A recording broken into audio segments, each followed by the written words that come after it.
All right, today we are going to talk about the one and only, the welterweight champion of the world. Remember the name, Belal Muhammad. Listen, you're never going to forget that name anymore because he did what he said. He went out there, he beat Leon Edwards, he took the long path, and he became champion of the world. And now he's kind of getting mocked. He's getting punked by Khabib Nurmagomedov. We're going to talk about that. We're also going to talk about who should he fight next, because he's out there calling for a champ fight, wanting to be a double champ already. He only just won the belt, but he feels that he's already cleaned out the division. I want to be the guy that did everything that you said I couldn't do. And then if we go up, if, what's his name, Dricus still has the title, he beats, what's his face? ADESANYA, and you know, he was trying to talk tough to me. I'll go smack him around, try to get 2 belts. I say there's a clear-cut contender for that man, okay? Shavkat Rakhmonov, but there's also some other ones that are heating up, and DC says Kamaru Usman might be next. So, first of all, let's talk about this. Belal Muhammad with Khabib Nurmagomedov. Belal has been training with Khabib Nurmagomedov on and off for quite some time now. Khabib's freaking playing with me, like throwing me around. And then all of a sudden I get the fight announcement and I'm like, bro, I suck. Khabib still literally could come back and be a champion right now. And he came on my podcast and talked about it. The training sessions with Khabib are so intense. Yeah. It's like an army when Khabib walks into the gym. Like, you know, beforehand, we're all sitting there stretching out, talking. But when he walks in the gym, even in the warm-ups, we'll have like bear crawls or something. If he sees you going soft, everybody does it again. If he sees you not, not fully going at it, you do it again. And it's no surprise that all of his fighters, including himself, are so successful. But they trained at the Performance Institute, and Belal brought a friend, a training partner with him that wasn't cleared by Khabib. And Khabib did not like it. These are the words of Eric Nicksick. He said, talking about Khabib, these guys do it at the highest standard, the highest level. One of the funny things, too, was Belal Muhammad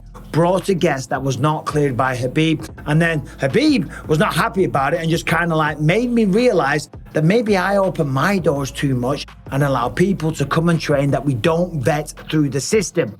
Eric Nicksick talking about allowing anyone to come and train at his gym. So basically, Nicksick went on to say that Khabib punked him. He was kind of joking, but he wasn't. But he was like, you can't just show up with people that I haven't cleared, because he might end up fighting one of my guys, somebody in this gym one day. And I don't want to share my training secrets, how I prepare fighters and all of my techniques that I've gathered along the way through a lifetime in combat sports with any Tom, Dick and Harry and no random that just walks in, right? Khabib turns around to Eric Nicksick and he says, yes, Eric, are you going to let the guy into the gym that you don't know?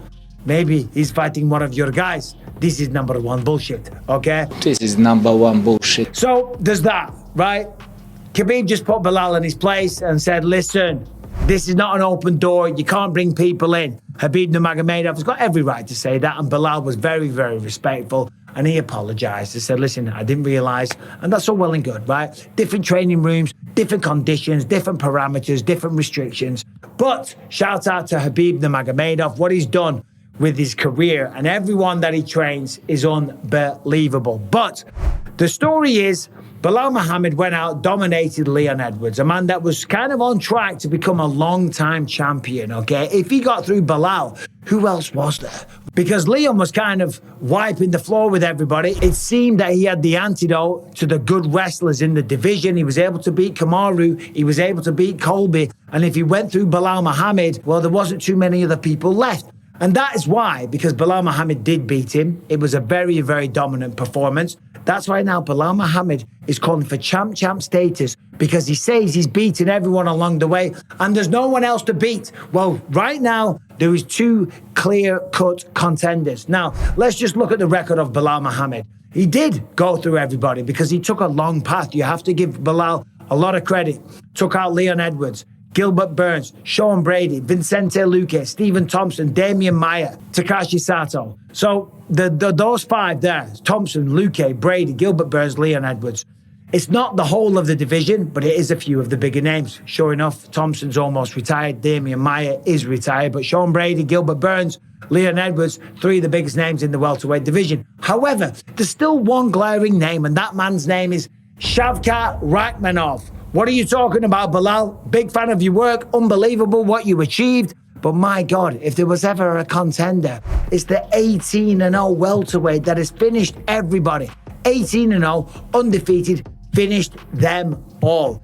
That has got to be the next contender. That should be the next man that you fight for a belt. You should not be talking about champ status going up to 185. You're too small for the 185-pound division anyway. However, we've seen crazier things. We saw GSP come up to middleweight and take my titles. So you never know. It's not out of the realms of possibility. But does Shavkat Rakhmonov to take over right now? I believe you should defend the belt 3 times before you even get a sniff at becoming a champ. But still, it's not my promotion. But there's somebody else waiting in the wings. Of course, one of the greatest welterweights of all time, Kamaru Usman. Usman and Belal, they've been going back and forth at one another as well. For the record, the greatest welterweight of all time is none other than George St. Pierre. That is undeniable. The next best is Kamaru Usman.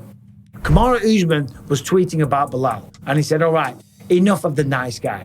You were never chasing me, bum, talking about Belal. You were barely in the rankings when I dominated. FYI, I have a win over Leon, son. And then Belal comes back and says, dominated the division. You beat Masvidal twice, and you went to a cardio kickboxing war with Colby twice. Colby sucks. You were protected by the UFC. Now you can barely walk. Your podcast sucks, and your part in Black Panther sucked. Belal going full heel on this one. My God, listen, the man can't walk very well because he's worked his ass off in the UFC. It's really hard to have a wrestling career, then a long career in the UFC. I'll tell you right now, I've got 2 total knee replacements, and I didn't have the wrestling career that Kamaru did. So lay off the knees, Belal. And what else? The podcast sucks. Kamaru's got a great podcast, getting very, very good numbers, and the part in Black Panther saying he sucked. I haven't seen Black Panther, so I can't cast any judgment on that. But Belal's doing a great job of hyping that fight, right? And even the great Daniel Cormier came out and said, listen, the way that Belal and Kamaru are going on, they are trending towards a fight. Either he wants to fight Kamaru Usman or he's just chirping. And I'll tell you right now, maybe that makes a lot of sense. The last time we saw Kamaru Usman, yes, he lost to Khamzat Chimaev at 185 pounds. Tell me you don't want to see a fight between Kamaru Usman and Belal Muhammad. I'd like to see that. I think a lot of fans would tune in to watch that fight. And granted, with all this back and forth, with it getting a little bit spicy, a little testy, with them two talking so much shit, it's going to build anticipation. However, if we look at the rankings, the next man in line, without a shadow of a doubt, has to be Shavkat Rakhmonov. That's the guy. It's not Ian Gary. That's not the guy. When you look at Shavkat's record, 18-0, Stephen Thompson, Jeff Neal, Neil Magny, Colston Harris, Michel Prazeres, Alex Oliveira. They are the 6 wins that he's had in the UFC. Now, granted, it is a little bit down the rankings. A win over Stephen Thompson is fantastic, but Stephen Thompson hasn't been in title contention for a while, and that's with nothing but respect to Stephen Thompson. I love this guy. One of the nicest people you'll ever meet, and a true martial artist and an incredible fighter. But he's on the verge of retirement. Jeff Neal, kind of same thing applies. Great fighter. Very, very tough test when you're on the way up. Kind of like Ian Gary. Fought him recently. Beat him. A very, very close fight. But still, before that, Neil Magny. So maybe, actually, even though Shavkat on paper has the record, 18-0, that's beautiful to look at. It's very marketable. It's promotable. 18 finishes as well. Unbelievable. That's what you want as a promoter. And that's the type of person Belal should be wanting to take on as a champion.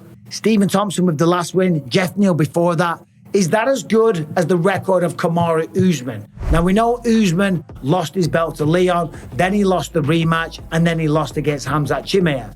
But all the body of work before that still stands. All of the accolades and the success that he had as a champion and the name that he has, the standing in terms of when it comes to household names in mixed martial arts, Kamaru Usman is very recognizable. And for Belal Muhammad, it'd be a very, very successful trip to the octagon. I don't know if he wins or loses, but I'm talking about pay-per-view points. A lot of people know who Kamaru Usman is. Granted, he lost his last 3. We went through that, Leon twice and Khamzat. Before that, though, it was Colby, Masvidal, Gilbert Burns, Masvidal, Colby, Tyrone Woodley. So, does Kamaru Usman deserve the shot? Is the next guy Shavkat Rakhmonov? Is Khabib out of order for punking Belal Muhammad in the training room, even though he was only kind of joking? No, he wasn't. It's his training room. He can have whoever the hell he wants in there. Right, I'm going to go and get a new eyeball. Keep an eye out for the video. I'm actually running. I haven't got to watch them. I'm actually running a little bit late. I got to go. So, thanks for watching. Subscribe and ring the bell. Let me know your thoughts about Belal. Champ. Next opponent. What do you think? Take care. Bye-bye.